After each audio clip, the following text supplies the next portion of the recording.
Chitradurga bus ದುರಂತದ ಭೀಕರತೆ ಮಾಸುವ ಮುನ್ನವೇ ಕೊಡಗು ಪ್ರಾದೇಶಿಕ ಸಾರಿಗೆ ಅಧಿಕಾರಿಗಳು ಎಚ್ಚೆತ್ತುಕೊಂಡಿದ್ದಾರೆ. ಜಿಲ್ಲೆಗೆ ಆಗಮಿಸಿದ ಕೆಲವು ಬಸ್ಗಳನ್ನು ತಪಾಸಣೆ ನಡೆಸಿ ನಿಯಮ ಉಲ್ಲಂಘನೆ ಮಾಡಿದ ಬಸ್ಗಳಿಗೆ ದಂಡ ವಿಧಿಸುವ ಮೂಲಕ ಕಠಿಣ ಸಂದೇಶ ರವಾನಿಸಿದ್ದಾರೆ.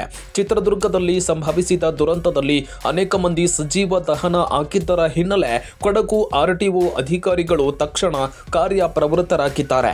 ರಾಜ್ಯ ಹಾಗೂ ಹೊರ ರಾಜ್ಯಗಳಿಂದ ಕೊಡಗಿಗೆ ಆಗಮಿಸಿದ ನೂರಾರು ಪ್ರವಾಸಿ ಬಸ್ಗಳನ್ನು ಅಧಿಕಾರಿಗಳು ತೀವ್ರ ತಪಾಸಣೆಗೆ ಒಳಪಡಿಸಿದ್ರು.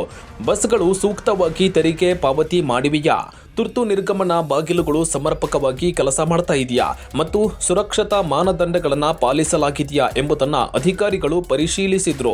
ರಾಜ್ಯ ಹಾಗೂ ಹೊರ ರಾಜ್ಯಗಳಿಂದ ಬರುವ ಪ್ರವಾಸಿ ಬಸ್ಗಳಲ್ಲಿ ಗ್ಯಾಸ್ ಸಿಲಿಂಡರ್ಗಳು, ಗನ್ಗಳು ಮತ್ತು ಇನ್ನಿತರ ಅಪಾಯಕಾರಿ ವಸ್ತುಗಳನ್ನು ಸಾಗಿಸ್ತಾ ಇರೋದು ತಪಾಸಣೆ ವೇಳೆ ಪತ್ತೆಯಾಗಿದೆ.